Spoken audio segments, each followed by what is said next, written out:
We begin with a breaking news update on this afternoon's fire in North Lubbock. Right now, investigators are trying to figure out what sparked the blaze at the South Plains Electric Co-op building on Municipal Drive and I-27. We brought you the first video from the scene live on air. Now let's go to KCBD's Ashlyn Tubbs, who is live at the scene with new details on the fire. Ashlyn? As we find out. Shaley? Okay, thanks so much, Ashlyn. An Anton man has been sentenced to 20 years in prison for the death of his brother-in-law. Cristobal Resendez pleaded guilty to the murder of Kevin Alcero Funes on Friday. According to the Hockley County News Press, Resendez's murder trial had been scheduled to start yesterday before the plea agreement was reached. Resendez stabbed Alcero Funes in September of last year. It happened outside of Funes' apartment in Anton after the two men got into an argument. We're getting a new look at the man charged in a weekend assault at a Central Lubbock Walmart. Jailers booked Martin Hernandez into the Lubbock County Jail just after 6:30 last night. Hernandez had been in the hospital receiving treatment for an eye injury. A beanbag round fired by a Lubbock police officer apparently hit Hernandez in the face. According to his arrest warrant, he also suffered a self-inflicted cut to his neck. Authorities say Hernandez attacked an employee at the Walmart on Marcia Sharp and Avenue Q on Saturday. He then refused to drop his weapons, a knife and a bat, when officers arrived on scene. Authorities were able to subdue Hernandez using the beanbag round and a taser. Hernandez is now held on a $250,000 bond. Two people were injured this morning in a three-vehicle crash on MLK and Slayton Highway. Lubbock police say that around 8:30, a black SUV, a white pickup, and a black pickup were involved in the crash. Emergency crews had to use the jaws of life to remove someone trapped inside the black pickup. One person suffered moderate injuries and another suffered serious injuries. We will update you as we learn more. TxDOT is bringing in a bridge expert from Austin to inspect the Ash Avenue overpass at North Loop 289. Last night, a truck hauling a pump jack hit the overpass, forcing engineers to close the overpass and divert traffic off of the loop. A TxDOT spokesperson tells us they hope to reopen it later today, but that will depend on the inspector's report. After the inspection, crews will cover the damaged area of the bridge to prevent any concrete from falling off and onto the loop. The westbound lane of Loop 289 will remain closed. We will update you as to when those lanes will reopen. The South Plains could see some scattered showers this evening, but will they return at the bus stop tomorrow? Let's head over to John in the First Alert Forecast Center with details. John? Tell you why, Shaley wins. Okay, thanks so much, John. Federal authorities charged a former J.P. Morgan Chase banking analyst and two friends with insider trading. The SEC and the DOJ charged Ashish Agarwal with illegally tipping off his friends with secret information about pending mergers and acquisitions. Agarwal worked in the San Francisco office of J.P. Morgan. The SEC said that Agarwal and two other friends made nearly $700,000 from the insider trades. The three were charged with securities fraud, among other things. 4 federal lawsuits have been filed in U.S. courts by Ashley Madison users. This after hackers outed millions of people who were using the online cheating service. The defendants, known in the lawsuits as John Doe and in one case Jane Doe, claim the site didn't do enough to protect their data. Some of the plaintiffs apparently paid extra to have their personal information removed from the site, but it still ended up all over the internet. All of the lawsuits seek at least $5 million in damages and to be classified as class action status. Ashley Madison has not commented on the lawsuits. Dallas County District Attorney Susan Hawk is missing in action. In January, the Republican was sworn in but has not been seen for 3 weeks, and aides have declined to say whether she is on vacation or when she plans to return. Hawk's mother said she is simply taking a break after working a lot. Hawk has admitted in the past that she took time off during her campaign to go to rehab for a problem with painkillers, but there's no indication her current absence is related. Democrats are calling for Hawk to show up to work or to resign. A sheriff's deputy is hurt and a man dead following a knife attack at a courthouse in Pennsylvania. Prosecutors say the suspect is Curtis Smith, the same man who jumped the White House fence in March. Earlier today, authorities say Smith entered the lobby of the Chester County Justice Center and slashed a deputy sheriff with a knife. Another deputy shot Smith. He later died at the hospital. A courthouse employee who was there to get married described the chaos following the shooting.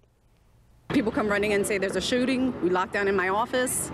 I call up to the judge's chambers and, I say there's a shooting. And he's like, let me find out what's going on. If I can come get you guys, I'll come get you guys.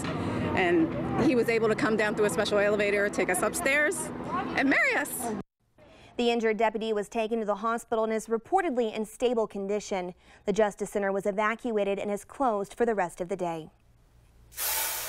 Presidential candidate and South Carolina Senator Lindsey Graham called Donald Trump an idiot on policy today, but a new poll finds Graham now eating his words.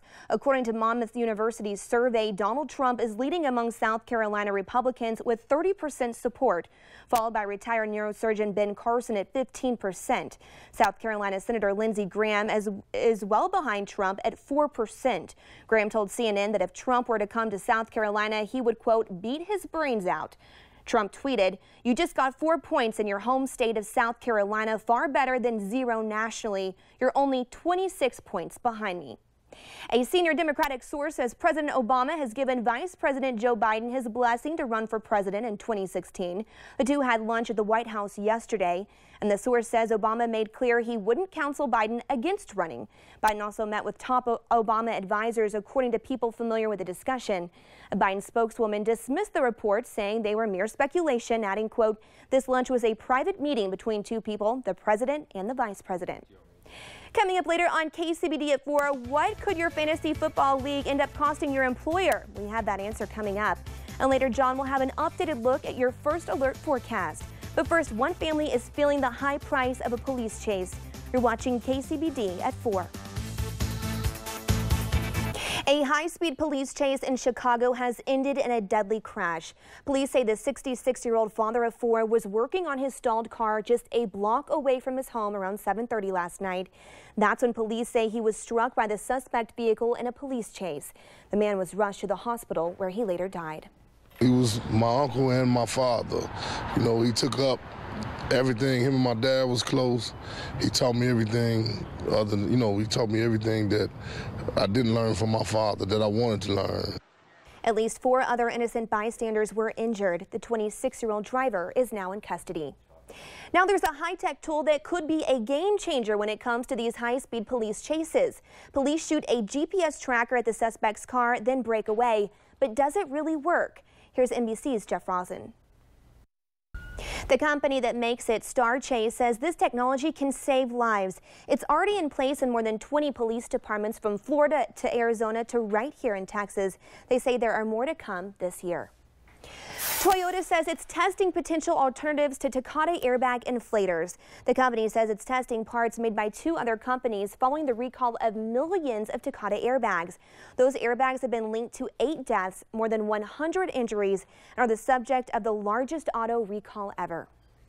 You may be betting on winning big with your fantasy football league, but it's going to cost your employer. Over the 17 weeks of the NFL preseason and regular season, millions of fantasy football participants will be researching, building, and managing their teams. According to an estimate by Gray and Christmas Incorporation, about 66% of those participants are employed full-time, and the cost of the distraction on the job could approach $16 billion in lost wages paid to workers managing their teams during business hours. That figure represents just 1 hour of unproductive work time each week during the 17-week stretch. How much can you really save by using an alternative form of energy? Well, the answer is just 1 click away. But first, John will tell us if we could be seeing some storms later. You're watching KCBD at 4. Thanks so much, John. Well, this Saturday marks 10 years since the Hurricane Katrina made landfall as a Category 3 storm with 127-mile-per-hour winds.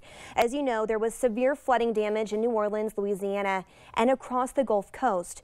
According to FEMA, Katrina is the most single catastrophic natural disaster in U.S. history, with a total damage estimated at $108 billion. FEMA also calls Katrina the costliest hurricane in U.S. history. So to come on KCBD at 4, solar power sounds like a good idea until you find out how much the initial cost can be right or wrong. We have the answer coming up. Many of us talk about solar power, but talk is cheap. Google is now allowing you to see how much you would save by using the alternative energy source, and it's just a click away. Ian Cole explains. A police chase caught on camera captures the unlikely suspect. That's next in What's Trending. It It is time to take a look at the videos that are grabbing attention on the web and across the globe in today's What's Trending. An elderly man has turned his effort to clean up the environment into unusual but functional art. He has been methodically picking up discarded glass bottles over the past several years during walks in the forest. He started to cover the walls of his house with the bottles. He believes he may have about 60,000 bottles adorning his house. He's been collecting the bottles for 4 years, and there are no signs of him stopping anytime soon. A brave little penguin who became lost and was rescued by Peruvian police over the weekend. People called police when they saw the little one walking in the street a little dazed and confused. The penguin didn't want to be rescued and fussed and pecked at the officers, but eventually the officers were able to wrap it up and take it to the station where he was fed a fish dinner. The penguin will be taken to a penguin habitat nearby. Police spotted a bear cub roaming the streets of Denver yesterday. Now, although Denver police reported seeing the bear, wildlife officials were unable to locate it. Officials say they won't be searching for the bear unless it's seen again. Authorities with Colorado Parks and Wildlife say that bear sightings in Denver are rare, but a food shortage may be what's behind recent rise in bear sightings in the state. A Boston weatherman was just doing his job Monday when a seagull dropped in, interrupting the forecast. The camera was overlooking Hampton Beach, New Hampshire, when the bird got his 15 seconds of fame before flying away. The weatherman laughed off the incident and continued on with his forecast. A crazy afternoon on a Cincinnati interstate when a suspected carjacker jumped into a police cruiser. And when police tried to get the guy out, he darted across several lanes of I-71, dodging cars to get away, and even apparently trying to stop another vehicle. The officers eventually caught up to him and stopped him with a taser. Stay with us. We'll be right back.